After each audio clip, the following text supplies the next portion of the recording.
Daí galera, aqui é o Victorzinho da Start Brew. Aqui é o Vitor Antoniazzi da Craft Crew e esse é o primeiro podcast do canal Brasil Cervejeiro. A ideia é levar um pouquinho desse conteúdo técnico para outras plataformas também. E nesse primeiro episódio a gente vai falar sobre a interpretação do Anuário Cervejeiro de 2020. Ele é elaborado pelo Ministério da Agricultura, Pecuária e Desenvolvimento, o famoso MAPA, e a gente vai destrinchar esses dados e discutir um pouco com vocês hoje nesse primeiro episódio. Roda a vinheta!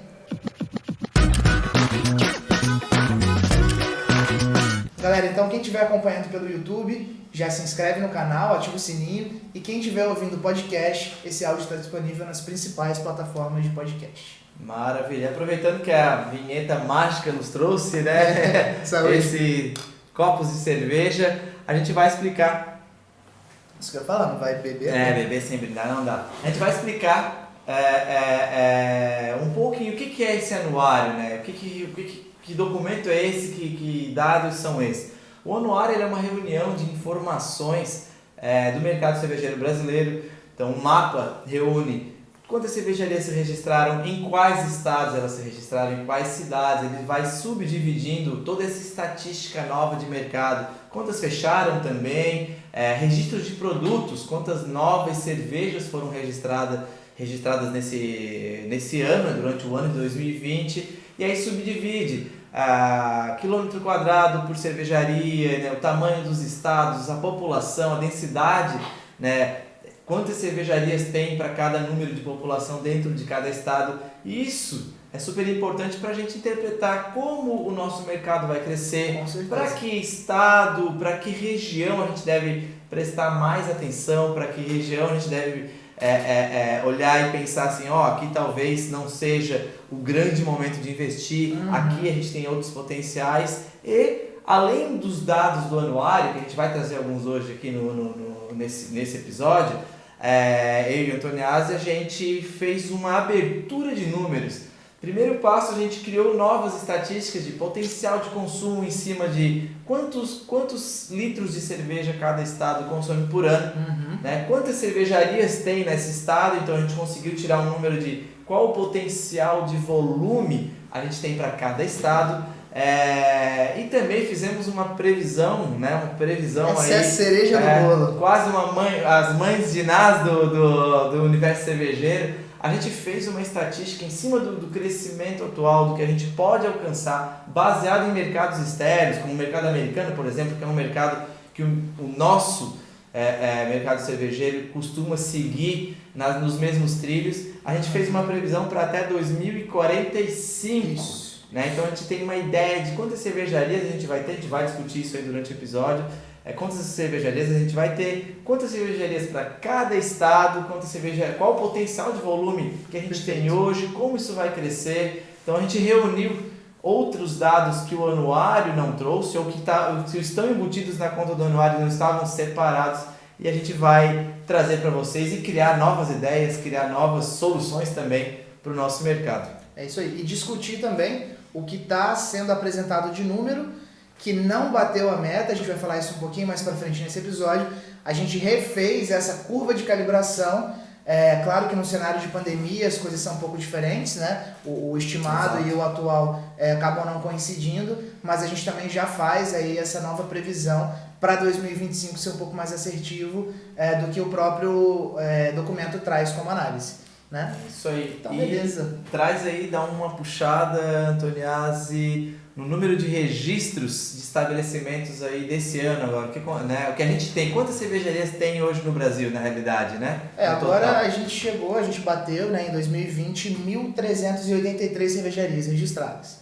Né? É importante falar que cervejaria cigana não conta, né? Assim, isso assim, às vezes num determinado local, Rio de Janeiro, por exemplo, dependendo da região que você está no Rio de Janeiro, você tem mais cigano do que fábrica, né? Exatamente. E aí acaba, mas só 1.383 no Brasil inteiro, só aqui eu tenho X marcas que vendem, mas não são números, né, no mapa. Se você pegar uma cerveja e olhar atrás, tem o registro dela, onde ela foi produzida, esse número corresponde a uma cervejaria que foi registrada no mapa, que está aí nesses dados que a gente está apresentando para vocês. Para colocar no registro do anuário do mapa, as ciganas entram como produto registrado.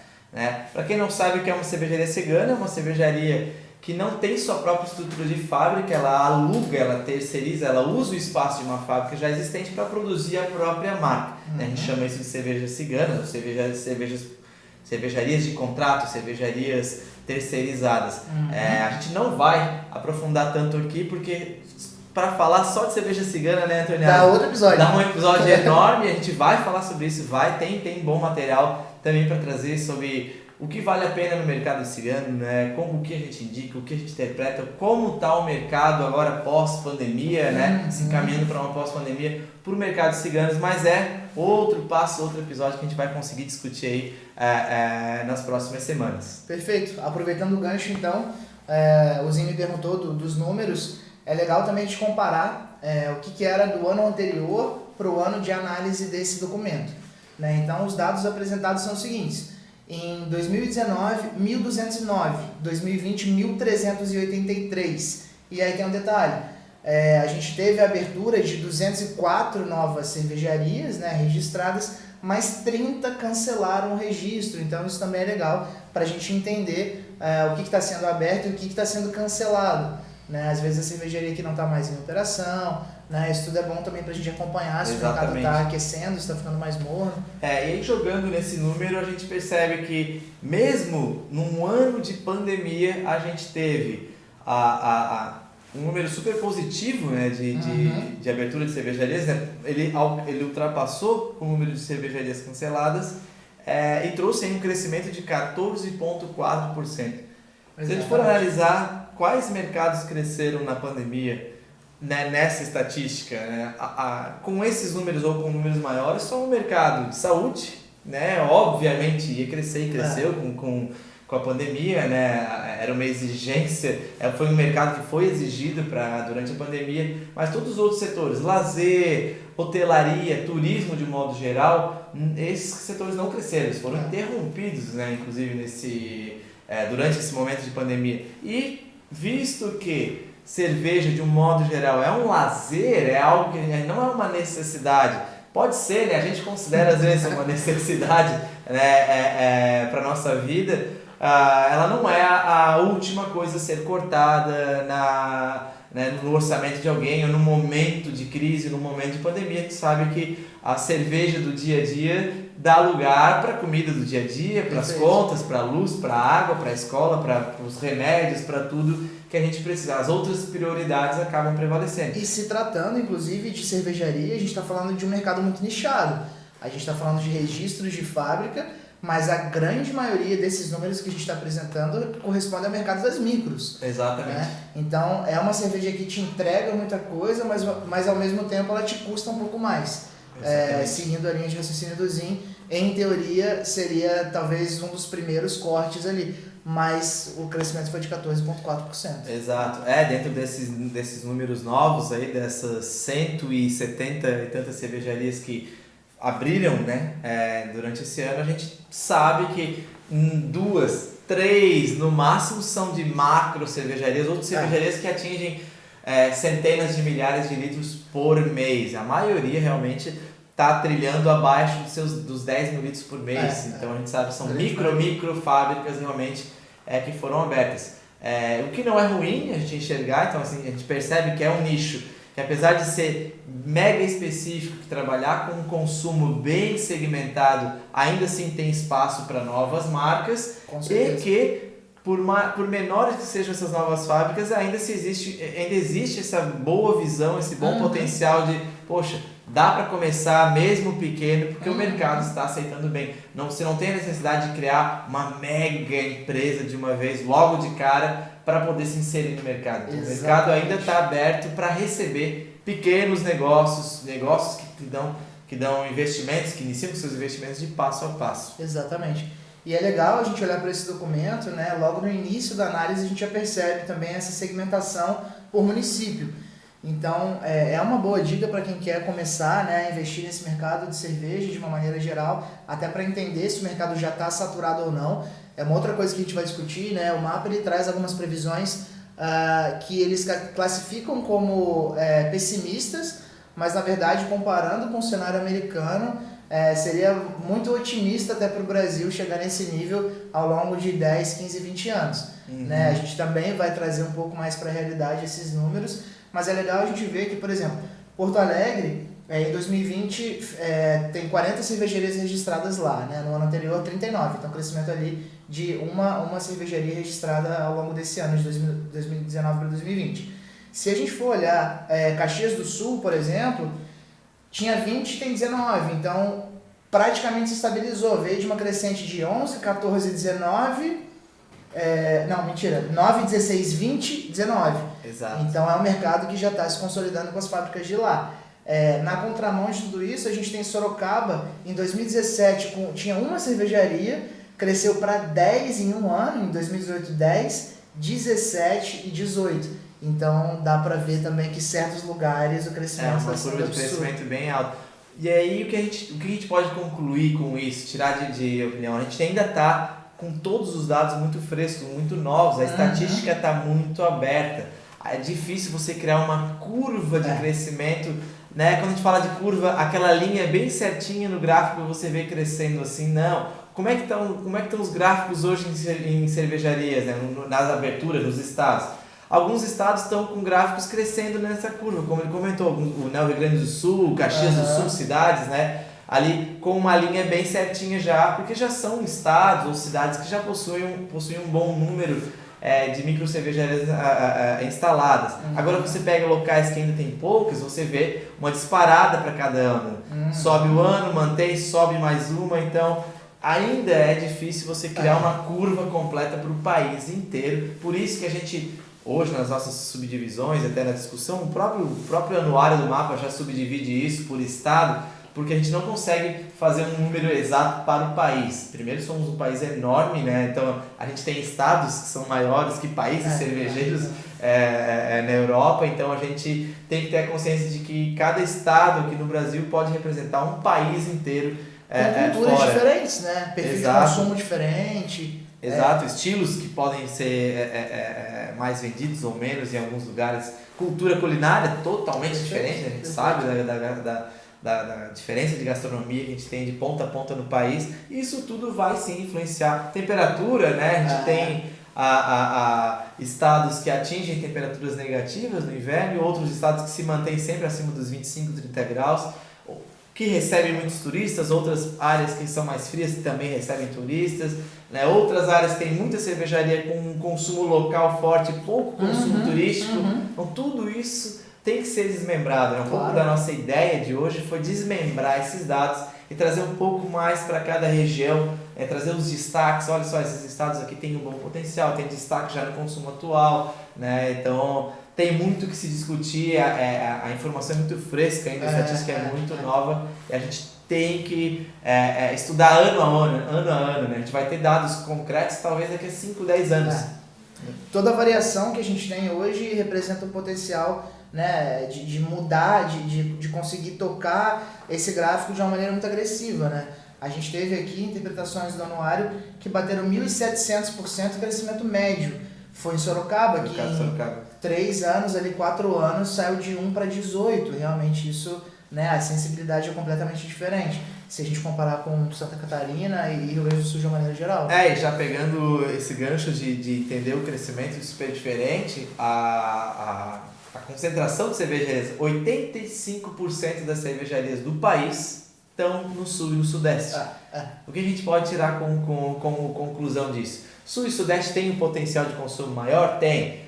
Aquela porcentagem, dentro de tudo que se consome de cerveja, né? Dentro dessa parte toda, o que é considerado cerveja especial dentro desse volume todo, as porcentagens hoje se considera de média entre 2% e 2,5%. E a gente sabe que nessas regiões que concentram mais cervejarias, essa porcentagem é um pouco maior. Claro. Então você tem mais cervejarias, mas em contrapartida o público já consome mais cervejas especiais. Então tem uma balança aí que às vezes você pode olhar, poxa, mas tem tanta fábrica ali, então não vale a pena mais abrir no Sul e no Sudeste? Calma aí, a gente tem que olhar agora, não é só cada região, vai em cada estado, vai na cidade, vai na região dentro daquele estado. Tem tantas cervejarias em Santa Catarina, por exemplo, mas perto da onde eu quero abrir a minha, tem quantas? Quais são as cidades? Qual a população em volta dessa minha fábrica? Então a gente tem que fazer micro nichar a nossa ideia de abertura, porque tudo é muito, como o Antoniazzi comentou, tudo é muito radical, né? Uma cidade tem uma cervejaria, se ela ganha mais uma cervejaria, ela teve um crescimento, ela dobrou o número de fábricas, né? Estatisticamente ela dobrou. Se ela tem 10 e ganhou mais uma, subiu o mesmo número, mas foi só 10% agora de crescimento. Então estatística a gente tem que trabalhar, entender e interpretar dessa forma, entender que está tudo muito novo ainda, que em algumas regiões qualquer pequena fábrica que abra é um salto enorme nos números do estado. Exato. E só complementando o que o Zinho falou, talvez para novos entrantes, de fato isso não diga nada em relação ao consumo. Agora uma coisa é certa, se você vai abrir, né, cervejaria num local que já existe um padrão de consumo, já existe uma aceitação maior, consequentemente você já tem que chegar um pouco mais preparado, sensorialmente falando. Exato. Né? Então não dá para o robista se jogar e experimentar uma fábrica na região ali sul-sudeste. Você já tem que entender de negócio, você tem que olhar para cá pensando não só em região, mas olhar a tendência, né? A gente quer trazer outros podcasts também, até já dando spoiler, para falar um pouquinho, né, de hard sales, coisas que aparecem fora do país e começam a chegar nos 2-3 últimos anos. E agregam, né? Agregam dá para fazer cervejaria. Exato. Tem que aproveitar. Destilados, né? Novas ideias de destilados dentro das próprias fábricas. Então, é bem como o Antoniazzi comentou. Tem um monte de fábricas já aqui. Será que eu vou entrar para ser mais uma? E dificilmente você vai ter um crescimento. Eu tenho que pensar em opções mais variadas, porque eu tenho mais concorrentes, mais ideias, mais mentes pensando em como, né, vender mais do que a minha marca.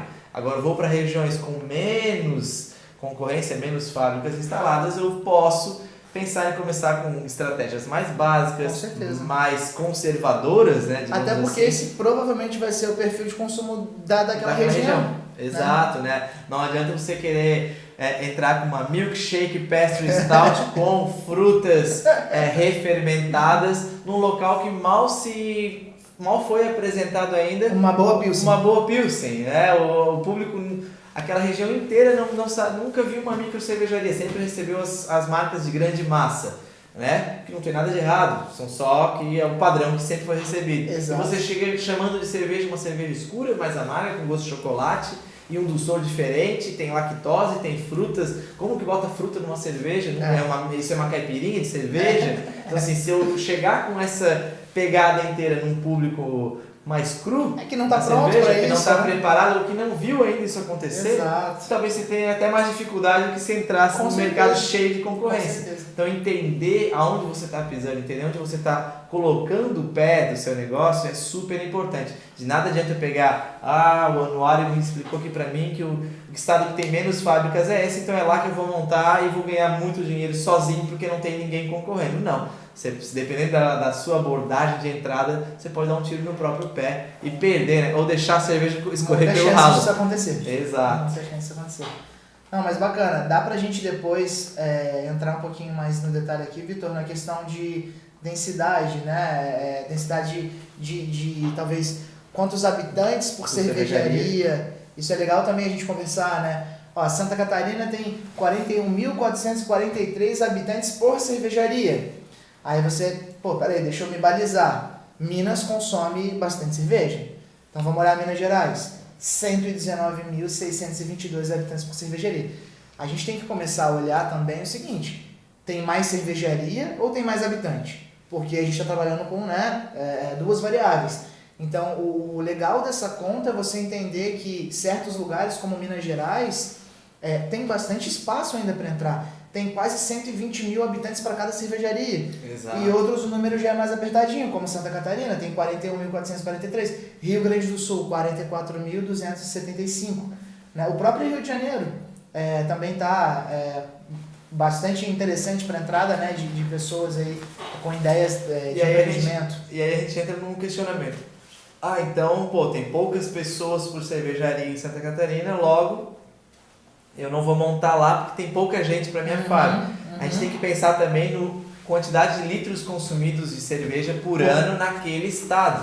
Você pega Santa Catarina, está perto de 62 litros de cerveja, não é de cerveja artesanal especial, cerveja como um todo por ano, Aham. correto? Então, cada habitante, em Santa Catarina, o per capita, ali, o consumo per capita, está em 62 litros. Você pega outros estados que tem mais população, mas está com 40 litros por ano. Exato. Alguns estados, como o Rio de Janeiro, por exemplo, chega a quase 100 litros de cerveja por ano. Poxa, peraí, ele quase dobra a maioria dos estados, mas tem menos gente por cervejaria. Então aí um número começa a compensar o outro. Uhum. Então a gente jamais deve analisar um local, a abertura de um negócio. Isso não serve só para cerveja, serve acho que para qualquer coisa da sua vida, né? Uma dica para a vida, minha gente. É o seguinte, jamais pegue as fórmulas da vida e isole as variáveis. Não dá. Né? Não dá para eu achar, tem poucas pessoas por cervejaria em Santa Catarina, não vale a pena abrir. Tá, e a variável volume por pessoa? E a variável porcentagem de artesanal consumida? E a variável turismo? E a variável ticket médio, potencial de gasto? Faz muita diferença.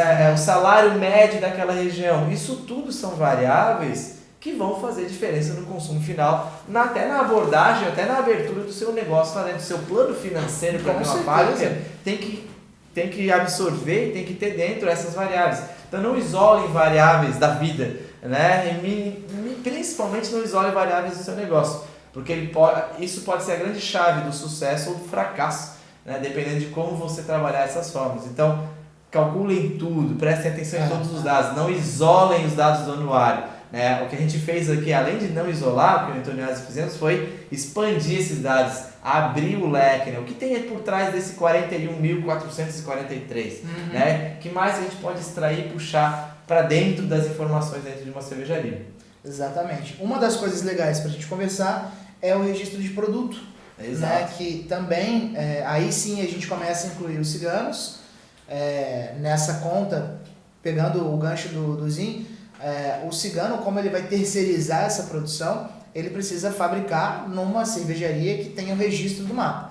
Então, se a gente for olhar em número de registros de cervejaria, isso não vai mudar. Só que uma cervejaria, para produzir um novo produto, ela precisa criar esse produto que vai gerar um novo número. E isso é contabilizado e aparece aqui, no ano de 2020, uma baixa nos registros de produto no ano de 2020 comparado com 2019. Por exemplo, em 2019 a gente teve quase 10 mil, foram 9.950 registros no ano. Em contrapartida, em 2020 foram 8.459. Isso é um pouco do reflexo da pandemia, né? A gente estava numa crescente muito grande. Aí de redução, né? Exato. A gente veio de 5 para 6, depois deu um salto para quase 10 e desceu para os 8,5%, os 15% bem colocados aí pelo Zin. Isso pode ser reflexo de pandemia, pode ser reflexo de outras coisas, como por exemplo, será que faz sentido essas invenções malucas de criar super rótulos diferentes, muita coisa, é mais estoque, é mais gerenciamento de um monte de coisa? Então a gente começa a dar um passo para trás, em relação a essa criação de muita coisa. Tem cervejaria que se enquadra nesse perfil e tem cervejaria que está atingindo a maturidade, que já tem seus 6, 7, 8 rótulos bem executados, que não vai registrar mais produto para aquela marca. Fica uma ideia será que vale a pena eu ter 50 rótulos na minha fábrica? E o que o meu público enxerga aí? Como ele enxerga isso? Exato. Ele sabe que todos aqueles 50 rótulos são da minha cervejaria? E é a proposta da marca? Exato. Será que é legal? Será que eu vou descontinuar uma produção? Porque dá pra gente trabalhar rótulos sazonais, né? Exato. A gente tem projetos assim, a gente lança e não faz mais. Pro mapa a gente está aumentando esse número. Exatamente. Então a gente tem que começar a entender que são estatísticas que estão criando maturidade. Tem cervejaria que quer lançar 2 rótulos por mês e tem cervejarias que pretendem nos próximos anos não lançar mais nenhum, e sim desenvolver o marketing ou desenvolver o público dos seus 10 ou dos seus 5. A gente conhece fábricas, a gente sabe que dentro dessas fábricas algumas cervejarias têm 3 estilos diferentes e é o nicho que eles querem alcançar, é o plano que foi traçado e é assim que eles querem seguir, pelo menos por um bom tempo, até desenvolver bem aquilo e só lançar um novo estilo com uma necessidade de mercado, com um novo estudo. Já outras marcas têm essa vontade, eu quero lançar um por mês, eu quero ganhar público na diferença. Vai das variáveis que você quer trabalhar em cima do seu negócio. Não dá para isolar nenhuma dos dois casos, nenhum dos dois casos está certo ou está errado. Errado é lançar 20 cervejas para um público que só quer uma, ou lançar só uma para um público sedenta por 20. Aí isso está errado, você não está entregando o que o seu público quer. Talvez interpretar esses números é entender também parte do seu público. O anuário coloca aqui os dados na mesa. Esses são os números. Agora, para quem você vai usar, como você vai usar, aí vai para cada cervejaria e vai um pouco também, né, do que a gente está querendo interpretar para vocês, trazer para vocês como ideia ou talvez novos caminhos a serem seguidos aí dentro desses números adquiridos. Exato. O reflexo disso está traduzido aqui. São Paulo registrou 2.347 produtos daqueles 8.500 mencionados. O segundo lugar está em Santa Catarina com 1.413, então é quase metade desse número. O que dá para a gente começar a pensar para ver se faz sentido ou não? Será que em São Paulo tem marcas com alta rotatividade de rótulo? Sim, isso é verdade. A gente conhece marcas que lançam 3, 4, 5 variações do mesmo estilo, só mudando lúpulo, só mudando perfil sensorial. Então começa a fazer sentido analisar São Paulo como um polo, talvez, né, até uma referência para cervejarias ciganas que gostam de criar coisas novas. Variedades. Isso faz sentido. Agora vamos olhar aqui. Estados do Norte e Nordeste, né? Como modo geral ali, todos já aceitam. Ali, até 30 no nenhum máximo. deles passou aí, 50 é o que você vai pegar ali. Bahia com 50, Ceará com 100 novos rótulos, novos produtos. Proporcionalmente, eles têm menos cervejarias, tendem a lançar novos rótulos, mas na proporção com São Paulo tem muito mais, São Paulo, Santa Catarina e Minas, tem muito mais tendência de variedade do que só estilos tradicionais. Já você pega regiões Norte e Nordeste, né, ou Centro-Oeste, já com ideias de estilos base, tradicionais. Claro. O público primeiro quer saber o que é cerveja. Existe a curva de aprendizado. Exato. Não só para o negócio, existe para o público em geral também, né? Não dá para, como o Zinho comentou, não dá para você inserir alguma coisa muito diferente. E o nosso paladar, vai parecer duro até o que eu vou falar, mas o nosso paladar brasileiro é muito infantil, né? A gente gosta de coisas muito doces ou muito salgadas e não tolera o azedo, né? Então a acidez a gente ainda é muito aversivo. Amargor também. Amargor também, bem colocado. Então isso a gente tem que começar a criar, né? Vocês que estão ouvindo a gente, assistindo a gente, provavelmente, como chegaram até aqui, alguma paixão por cerveja também tem, né? E alguns de vocês preferem cervejas de um tipo e outros de vocês preferem cerveja de outro tipo. E assim tem que ser, né? Senão todo mundo faria a mesma cerveja. Exatamente. O legal, né?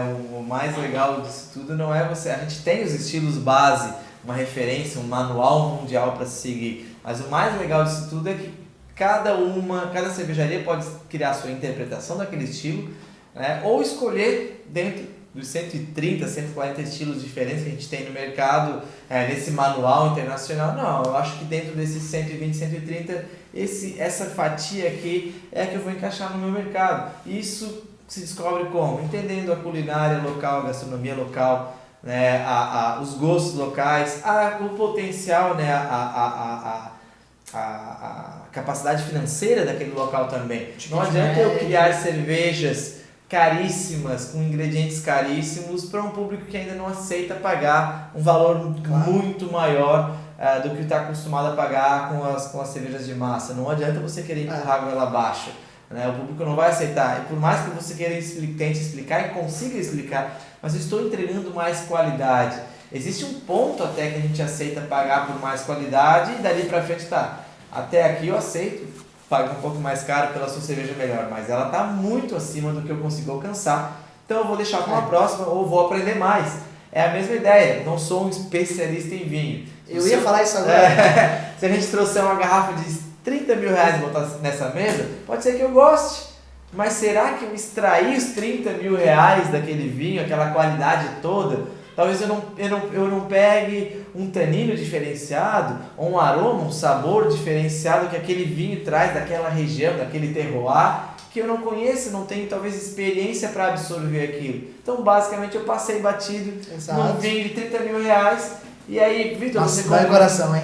Você compraria? Não, eu não compraria porque eu não tenho ainda maturidade sensorial, talvez, para tomar um vinho desse. Perfeito. Né? Se a gente pegasse hoje o melhor carro e botasse na mão do pior piloto, não estou nem falando de pessoas normais, o pior piloto da Fórmula 1 ele ia vencer todas as corridas? Não. Aí depende de experiência, de conhecimento, de tato, né, de cada um. Então é a mesma ideia pra gente. Eu e o Antoniazzi, talvez com cervejas, a gente consiga absorver muito bem, né, o que as cervejas com diferentes complexidades podem trazer. Mas eu já particularmente partindo para o meio do vinho, gosto, admiro, consigo fazer a minha interpretação na hora quando bebo. Mas bem básica, mais né? básica, não posso ser um juiz de vinho, jamais posso avaliar, não sei de onde veio aquela região, não sei qual a madeira que vem de qual região, não sei quais são as características de vinhos nobres ou vinhos caríssimos. Não tenho essa experiência, logo dificilmente vou explorar os 30 mil reais de um vinho do jeito que ele merece ser degustado. Então isso a gente tem que começar a entender. Isso não é uma falha de cada região. As regiões, às vezes, nunca foram apresentadas para novos estilos e novas cervejas. Claro. Então não adianta você cobrar, certeza. não vou abrir lá no norte ou no nordeste, porque o pessoal não sabe tomar cerveja ainda. Né? Lembra daquela fábula do vendedor de sapatos, né?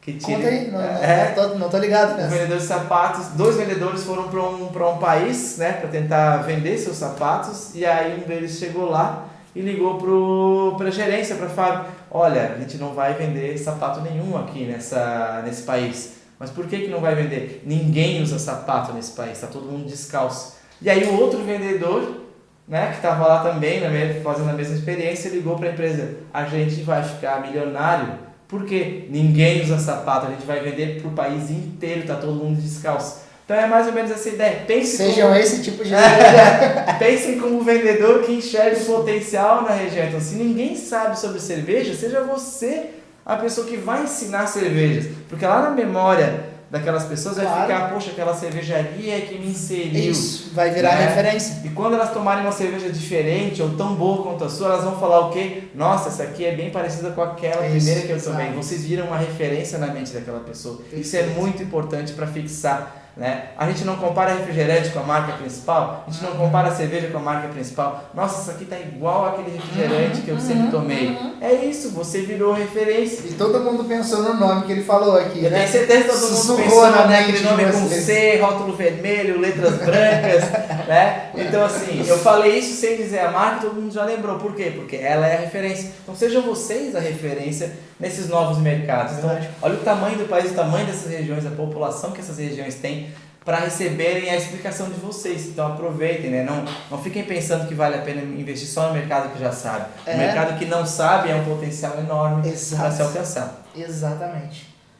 E façam um bom trabalho do conjunto da obra, né? Não adianta trabalhar só uma boa cerveja, aí o papo vai longe. Trabalha em comunicação, trabalha em rótulo, trabalha em experiência, né? Enfim, vale a pena você explorar um pouquinho também em restaurantes, junto com a ideia de harmonização. Isso falta muito, né, Vitor? Conceito também, que inclusive, né, mais um spoiler, né, a gente vai ter também episódios aí sobre conceito de marca, conceito de ideia, como entregar o seu produto. A gente podia chamar um convidado, né? Vai ter sim, já estamos em contato, já estamos em contato. Não, mas a ideia de entregar, né, não é só ter uma cerveja boa, mas também uma cerveja bonita, uma garrafa bonita, um rótulo, uma vestimenta, né, como a gente costuma dizer, bonita, e entregar o conceito, né? Poxa, se a minha ideia é ser super alto astral e rock and roll, e aí eu vou entregar algo com uma imagem super clássica alemã do século passado, não vai combinar nem com o seu conceito de entrega, né? Agora aquela pessoa que é mais... E o público percebe. E o público vai entender, exatamente, sabe? Poxa, esse cara não tá... Nem ele acredita no que ele tá vendendo. É isso. E aí isso... A máscara cai uma hora, né? Cai e as variáveis começam a trabalhar, né? As formas. Fechou? Então vamos só trazer as nossas interpretações. Bora! Pessoal, a primeira coisa que a gente quer chamar a atenção para vocês é que a projeção do mapa, ela serve como base para todo esse estudo que a gente desenvolveu, né? São dados que a gente acredita que vão, né, se replicar e vão acontecer da maneira que a gente está esperando aqui, mas também é uma discussão, é uma opinião nossa que a gente quer dividir com vocês. E comentem também aqui nesse vídeo quem estiver assistindo e quem estiver nos ouvindo procura a gente no YouTube. Se você quiser esse material aberto, a nossa interpretação, bota nos comentários, quero o anuário aberto, e a gente vai mandar para vocês, a gente vai trocar uma ideia. Uma das ideias de trazer esses vídeos mais interativos nesse canal e também nas plataformas de podcast é ter essa troca, entender o que vocês querem que a gente fale. Então é um podcast que ele também não vai ser muito engessado, a gente está aceitando bastante a opinião de vocês aí de temas. Eu e Zinho, a gente está cheio de disposição, cheio de vontade de trazer conteúdo relevante. E aí a primeira coisa que a gente quer comentar é que em 2020, essa estatística do mapa, essa previsão, ela já veio um pouco furada, né? Um pouco pela pandemia e um pouco por inflar uns números que a gente acredita que sejam um pouco diferentes para o nosso cenário atual. Ou que estão seguindo esse crescimento íngreme, porque não tinha quase nada, Isso. Cada uma que crescia, subia a muito estatística número, se distorceu mesmo, né? E acabou que se mantendo esses números para agora, a gente sabe que isso não vai se manter para as próximas décadas. Claro. Né? A gente vai chegar num patamar de estabilidade. Não tem como sustentar, né? Sustentar esse crescimento gigantesco aí. Então, olha só, para o crescimento de cervejarias, a previsão otimista do mapa era de 36% para esse anuário. A pessimista de 19%. Então, se vocês estiverem pensando, e como vai ser o anuário de 2021 e tal, talvez siga nessa linha de raciocínio, muito pelo que o Zinho falou, né, de talvez não temos ainda todos os dados necessários, mas o que dá para a gente fazer é tentar chegar numa curva que se aproxime um pouco mais da nossa realidade. E o que a gente viu, o crescimento real foi de 14,4%, o que foi abaixo da previsão pessimista. A gente atingiu 75% do que deveria ter atingido, considerando os 100% para chegar no 19%. E aí a gente pode dar uma extrapolada nesse comportamento e jogar uma análise para 2025. Né? Em 2025, o anuário comenta o seguinte: se tudo der certo, beleza, o cenário é o mais otimista possível, a gente vai bater 7.500 fábricas. Hoje, a gente tem, quantas fábricas aí? Quantas que eu falei no início do nosso podcast? 1.383. Vai para 7.500 em 2025. 2025 é logo ali, galera. Muito difícil. Quase impossível. Pois é. A pessimista é de 3.430. Que já é otimista, bem otimista. Pegando como ideia de base, pensem com a gente, né? O mercado americano hoje tem, né, atingiu em 2020 8.700 fábricas. O mercado americano que tem uma facilidade de consumo, um potencial já, uma porcentagem de consumo das especiais bem maior que o nosso, e não só das especiais, o volume anual per capita americano é muito maior do que o nosso. Comparar. Né? Então ele já tem mais volume, eles já consomem mais cervejas, e aí dentro dessa porcentagem tem as especiais, que tem mais ou menos hoje de 15% a 16% do que se consome é de especial. A gente está em 2,5%. Então essa faixa é absurda. Né? Então a gente calcula que o Brasil vai alcançar esses 15%, 16% em 25, 30 anos. Não adianta a gente uma longa caminhada. Se a gente tivesse 7.500 cervejarias, é basicamente atingir de 2,5% para 15% em 3 anos. Né? Não dá. Não vai dar. A gente 7.500 fábricas. A gente tende a seguir o mercado americano de consumo, principalmente o mercado cervejeiro. A gente calcula sempre que o que está acontecendo lá agora vai acontecer entre 7 e 10 anos aqui. Ainda assim, ter 7.500 fábricas em 10 anos é muita coisa. Porque eles não estão mais com crescimento exponencial absurdo. Já atingiram um patamar, está subindo, mas subindo bem menos do que há 10, 15 anos atrás. Então, visualmente, a inclinação dessa reta, que antes era assim, só para vocês entenderem, quem estiver vendo a gente aí, ela começa a ficar assim, até que chega um ponto achatando a curva. Achata e entra no platô. Né? E aí, então assim, ter 7.500 fábricas em 3 anos no Brasil, quase improvável. Assim, e a gente precisaria de muito... Eu acho que não tem nem fornecedor de equipamento. Não dá para chegar. Não tem fornecedor de barril, nem de insumos que absorva tantas fábricas novas em 3 anos. Né? A gente tem grandes fornecedores de lúpulo, de malte no país, de fermento, mas assim, multiplicar quase por 7, pelo menos 6 vezes o que a gente tem hoje, não vai dar. Se a gente só dobrasse o consumo de cerveja hoje, só dobrar, nem isso está em 2,5%, jogar mais 1,5% só, nem dobra isso, a gente já não teria cervejarias para atender esse consumo, não teria fabricantes de equipamentos. Então a gente não tem como atender um crescimento otimista como o mapa prevê. Claro que o mapa trabalhou em cima de números, bom, nos últimos 5 anos cresceu assim, se a gente mantiver os próximos 5 crescendo assim, vai estar dentro da nossa expectativa. E olha a importância de ver histórico, né? Exato. Como a gente é um mercado muito novo, é difícil a gente entender e prever um pouco o que vai acontecer nos próximos passos. O que dá pra gente olhar, e a gente fez aqui, é o seguinte: 14,4% de crescimento nesse ano é onde a gente deveria atingir 19%, né? Segundo o mapa, o anuário do mapa. Dá pra gente, então, de certa forma, normatizar essa curva que eles colocaram a pessimista de 3,430, a gente pega só 75% desse valor, onde a gente chega em 2,600. Já é um pouco mais factível, né? A gente abaixa de 3,5 para praticamente 2,5. Exato. Fica ainda um pouco apertado, a gente vai ter que trabalhar muito demanda reprimida em função de pandemia. Vamos ver como é que isso vai se comportar. Mas os próximos anuários eu acho que vão ser os anuários mais importantes para as tomadas de decisão de abertura de negócio, né? Exato. 2021 e 2022. Até para a gente entender um pouco do que a gente quis abrir, essa nossa previsão até 2045.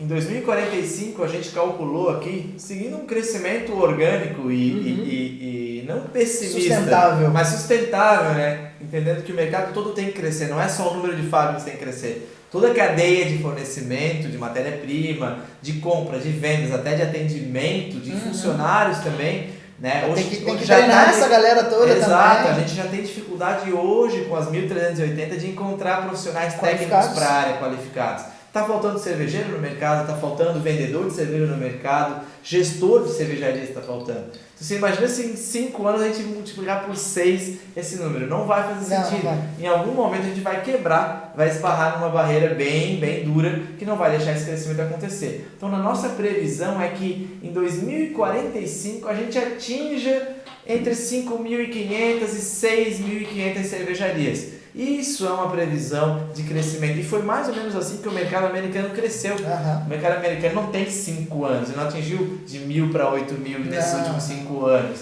Né? Ele cresceu também nesses últimos 30 anos, pós-lei seca que eles tiveram e tudo mais, nesse patamar, nesse ritmo. Então eles levaram 30 para alcançar esse número. A gente não vai levar menos do que 30. A nossa tendência é que a gente tenha sempre um pouco menos de velocidade. Mesmo sendo um país tropical, que consome muita cerveja. Exato. Né, a nossa fatia de mercado, e é por isso que vocês aí na ponta têm que começar realmente a investir em comunicação, em treinamento.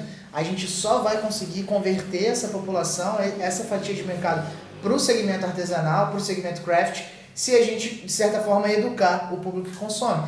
Então, só agora finalizando e amarrando as pontas, é claro que se a gente cresce mercado, a gente tem a oferta e demanda sendo regulada por preço. Isso vai ser uma consequência disso e provavelmente os artesanais vão ficar um pouco mais acessíveis e, consequentemente, o consumo vai aumentar. Mas, em contrapartida, e o que as grandes estão fazendo hoje, né, a minha opinião pessoal, Vitor Antonelli falando agora, eu acho muito legal esses grandes movimentos de aquisição pontuais para trazer um pouco de qualidade no copo num preço acessível. Mais informação para o público. Mais informação. Eu não vejo como uma briga. Isso aumenta a nossa fatia de mercado, não diminui. Eu enxergo assim. Hoje, né, muita gente, principalmente as pessoas do meio cervejeiro, ou até o cervejeiro caseiro, né, que não está incluído nessa conta. Então, assim, a cerveja feita em casa, a cerveja para quem consome em casa, faz a própria, não está incluída nesse volume, não está incluída nesses números do anuário. Né? O mapa só considera fábricas registradas oficialmente. Né? Mas é bem isso. Muita gente às vezes fala, poxa, mas a grande indústria está adquirindo muitas microfábricas, microcervejarias e está acabando com o nosso mercado. Não. A gente está num momento de que esse tipo de atitude traz novos públicos, novos adeptos. Porque, de certa forma, a grande indústria tem uma capacidade boa de baixar seus custos, né? Ela tem já um custo mais baixo pelo volume que se trabalha. Estrutura de logística. Exato. Marketing, né, também, que ajuda muito a atrair novos adeptos. Né? E o legal do meio cervejeiro é que não existe público fiel a marcas no meio da cerveja especial. As pessoas são fiéis aos estilos, são fiéis a alguns sabores ou alguns ingredientes. Eu gosto mais do malte, eu gosto mais de lupulado, eu gosto mais de IPA, eu gosto mais de cerveja de trigo. Então as pessoas são mais fiéis aos estilos do que a marca em si. Ela acaba em todo lugar que ela vai, ela pede uma IPA diferente. Por quê? Eu quero provar a IPA de todas as marcas, provar as diferenças. Então é mais comum para o mercado do consumidor da artesanal, da especial. E essa forma da grande indústria estar investindo, né, nas micros, primeiro que traz mais público. Segundo se uma grande indústria que tem banca para investir em estatística, em formação de mercado e sabe o que vai acontecer na próxima década, está investindo, isso é um ótimo sinal para a gente que quer investir nesse mercado. Se eles que têm muito a perder, né, bilhões envolvidos, estão colocando banca em cima da cerveja especial... É porque faz sentido de alguma maneira. De alguma maneira isso está dando lucro, isso vai dar lucro. Né? Eles não fazem previsão para o mês que vem, eles fazem previsão para a década seguinte. Claro. Então, se eles estão prevendo coisas boas para a década seguinte, a gente tem que pegar, aproveitar que alguém está investindo nessa estatística e entrar nesse vácuo, nesse embalo e ganhar junto também. Sem dúvida, sem dúvida. Vamos fechar então com a previsão de 2045, é isso? Exato. Antes até só de falar dessa previsão, eu trouxe só uma ideia, né, de potencial aqui. A gente fez uma ideia... Hoje a gente tem aí dentro do potencial de consumo. O que é esse potencial de consumo, Vitor? É o potencial, né, é o volume consumido de cerveja especial em cada estado, dividido pelo número de cervejarias naquele estado. Legal. Né? A gente abriu esses números do mapa e falou, vamos entender então quanto tem de volume para cada fábrica naquele estado. Então eu selecionei aqui, só para a gente ter uma ideia, 8 estados do Brasil, incluindo aqui, vamos colocar, olha só, Roraima, Tocantins, Piauí, Sergipe, Mato Grosso do Sul, Pernambuco, Bahia, olha só, Norte e Nordeste em peso, né? Esses são 8 estados que estão acima dos 600 mil litros anuais por cervejaria. Isso dá mais de 50 mil litros por mês por fábrica, né, naquele estado. É muita coisa para começar. O nosso mercado de micro cervejarias hoje gira em média de 10 a 30 mil litros por mês. Então, assim, esses estados estão com potenciais de consumo. Tem gente consumindo cerveja e pegando cerveja de algum lugar. Esse consumo existe. E essa estatística não é só pensando, pessoal, tem muita fábrica abrida ou tem pouca fábrica no lugar. Reparem o nível de detalhe. Né? A gente tem que começar a pensar um pouco fora dessas variáveis isoladas. É o que você está trazendo de informação. E aí a gente pegando esse potencial, então, 8 estados estão acima de 600 mil e 4 desses 8 estão acima de 1 milhão de litros anuais.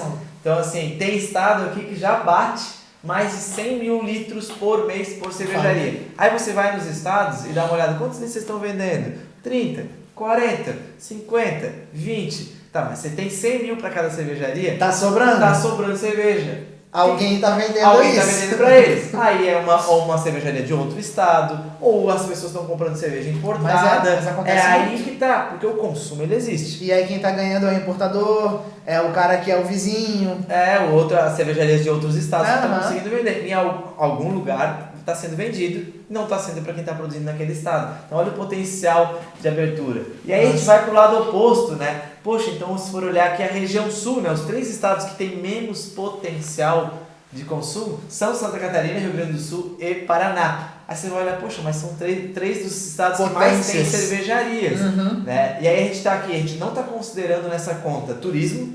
São 3 estados que atraem muito turismo, tanto o litoral quanto a parte o turismo da serra, né? Consumo sazonal, digamos assim, sazonal né? Muito alto, então atraem muitos bebedores para aqueles estados. A gente também não está considerando, a gente está considerando a mesma média de consumo, né? Aqueles 2,5%. Tudo foi considerado como 2,5%. E a gente sabe que nos estados onde a cultura cervejeira já está um pouco mais difundida, esse consumo é maior. Esse consumo é maior. Daí a gente começa a olhar, poxa, tem poder aquisitivo melhor também, então tendem a pagar melhores valores agregados. Às vezes o volume, né? Isso acontece muito nos Estados Unidos, o volume de cervejas consumidas é 14, 15%, mas a fatia financeira é de 18, 19%.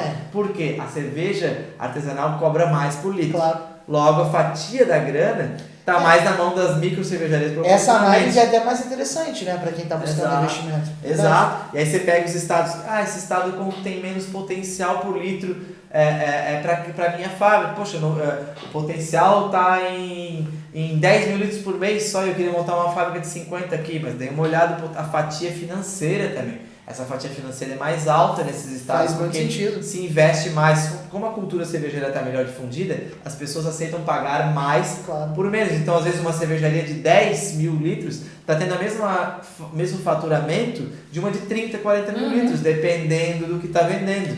É aquela história, né? Os brewpubs que a gente conversa e, enfim, estão abrindo vários por aí. Um brewpub de 4 mil litros mês está faturando ou lucrando quase igual a fábricas de talvez 30 mil mês. Exato, então você começa a entender, Principalmente a parte de lucro. talvez os modelos de negócio para cada estado. Tem o brewpub que vende menos volume, mas vende no balcão, com menos imposto e com maior margem. Não, aqui tem uns estados, como eu comentei, esses que tem o potencial de até 1 milhão de litros anuais, ali vale a pena ter uma cervejaria de maior escala, para atingir esse público todo que está sedento, porque ele consome e não consome a sua. Então, em algum lugar ele está gastando. Né? Perfeito. E aí você vai subindo, só jogando, esticando lá para... Joguei para 2031, daqui a 10 anos. Só para a gente ter uma ideia, a gente já pula de 8 para 11 estados com potencial maior. A gente já está em 2021, né, cara? Se for 2031, daqui a 10 anos eu dei uma parada e falei, caraca. Exato, 2000, então assim... E a nossa ideia... De mais ou menos é que a gente alcance um potencial de consumo de 5%, é isso aí, 5%, é isso aí. Pô. De 8%, desculpa, de 8%. Então tudo que se consome, 8% é o artesanal. Poxa, já deu um bom salto, já alcançamos um bom valor. A nossa previsão é que a gente atinja os 15% em 2045, correto? São os 30 anos, não... 5 anos como a gente estava vendo no potencial do marketing. Tem que ser um crescimento gradual, sustentável, tem que fazer sentido. Tem uma cadeia inteira envolvida. Exato. Né? Então assim, se a gente estiver dentro dos 8% em 2031, nem é 8, né? Considerado aqui em 2031 é 7,5%. A gente vai ter aí 11 estados com um potencial acima de 600 mil e 5 já cruzando a linha de 1 milhão de litros mês. Legal. Então percebam que está subindo, apesar de que vai ter aumento de número de cervejarias, mas esse potencial de consumo vai crescer mais rápido. O que acontece? Eu vou ter mais cervejarias, só que o público vai estar consumindo mais volume especial. E esse volume vai estar ultrapassando o número de fábricas. Logo, todo número que a gente tem hoje vai ser sempre substituído por algo melhor e maior. Então essa é a tendência. Né, Vitor? Né, Vitor? Por que vocês preveem isso? Se num ano de pandemia, né, que a gente cruzou 1 ano e meio de pandemia, a gente teve um crescimento de 14,5% no volume, no número de fábricas, e a gente sabe que o volume aumentou, né? A gente sabe que as pessoas durante a pandemia ficaram mais em casa, beberam mais, pediram mais cerveja em casa, pediram vinho, pediram destilados. Esses mercados de bebidas premium cresceu muito no meio de pandemia. Então a tendência é, a gente absorveu muita informação e daqui para frente a gente vai querer mais informação. Então a tendência é a gente cresça isso mais do que a capacidade de cervejarias novas abrirem. Isso vai trazendo números positivos. Qualquer plano de negócio ter mais público do que concorrência é ótimo, coisa linda. Esse é o objetivo de todo o plano. Então a gente tem sim esse potencial aí. E os destaques vão para os mesmos estados que a gente estava falando antes, né? Então assim, região norte, nordeste tende a ter um potencial para volumes maiores de cada fábrica. Região sul, sudeste, você tem que trabalhar mais variedade, mas você também tem melhor valor agregado, um público que já compra mais, que entende mais, né, e quer mais do seu produto especial, presta mais atenção no que você está querendo vender para eles. Então é uma balança para onde eu quero morar, onde eu quero abrir, né? Exato, qual caminho eu quero seguir. E a gente espera que, né, quem se interesse em adquirir esse anuário, em solicitar pra gente, na verdade, isso vai ser gratuito, tá, galera? Só para avisar para vocês. Exato. Que olhe para esses dados com um pouco mais de carinho do que simplesmente olhar e falar, bom, X fábricas, tantas pessoas, é aqui que eu vou ganhar dinheiro, é aqui que eu vou montar meu negócio. Tem muito estudo por trás e a gente espera ter conseguido passar um pouquinho da nossa visão. Se tiverem dúvidas, por que não? Talvez um segundo vídeo sobre anuário, trocando mais ideia com quem estiver interessado. Então deixem aqui nos comentários se vocês quiserem essa planilha. Eu quero o anuário aberto e todas as próximas edições dos podcasts aí que vierem também vai ser pensado no que vocês também estão colocando de input pra gente discutir. Exato, né? Beleza? Temas então, novos também. Pessoal, quero tal tema. Exatamente. Falem sobre tal tema. A gente abre aqui um podcast, abre um episódio novo e discute esse tema. Mas lembrando bem como o Antonias comentou, Escrevam nos comentários, quero o anuário aberto. A gente faz um material, a gente pega esses números que a gente calculou até 2045, transforma em algo bonitinho, algo traduzível, né, por vocês. Infográficos. Aí, infográficos e tudo, cores bonitas, né, super efeitos, e entrega para vocês, né, e disponibiliza isso de graça. Então é aquela ideia. Curtir o vídeo, compartilhem esse vídeo, compartilhem a informação. A gente está no momento de compartilhar a informação. O nosso mercado só vai crescer quando a gente repassar a informação. Guardar segredo? Lá em 2045, quando tiver esse mercado platô. bem estável, agora eu vou criar uma coisa que só eu vou fazer. O momento de hoje é de compartilhar. Então compartilhem isso, clica no sininho, no badalinho lá do canal, se inscreve para receber as notificações, porque vai ter mais material de qualidade, a gente sabe disso. E o que vocês quiserem que a gente fale, mandem aí nos comentários também os novos temas, novas sugestões, que a gente vai dar um jeito de discutir e abrir esses números também aqui no nosso canal. É isso, galera. Valeu então e até a próxima. Até a próxima. Saúde! Saúde, já acabei.